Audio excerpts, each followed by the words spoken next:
কার কার বাড়িতে এরকম বিচ্ছু মেয়ে আছে ভাবো, একটু নিচ্ছে আর ফেলছে।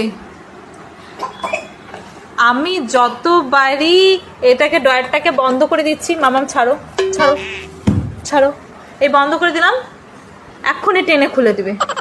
এটা কিন্তু শক্ত, তাও এই দেখো আমার ঘরের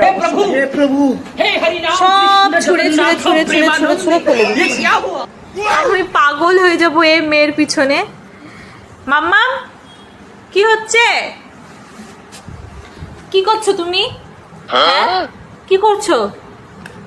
এত দুষ্টামি কি করে? এটা বন্ধ করো, এটা বন্ধ করো, এটা বন্ধ করো, ছাড়ো, বন্ধ করো। এত দুষ্টামি কে করে? হ্যাঁ এত দুষ্টামি কে করে? দেখো আমার ঘরের অবস্থা।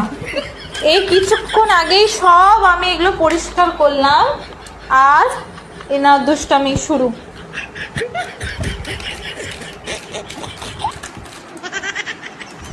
কি বলবো বলো, আর কিছু বলার নেই। আমি পাগল হয়ে যাই এই বাচ্চার পিছনে। আমি ভাবতাম একটু বড় হবে, খেলবে টেলবে, কত সুন্দর শান্ত থাকবে। এ যত বড় হচ্ছে শয়তানি মানে আরো বেশি বেড়েই যাচ্ছে।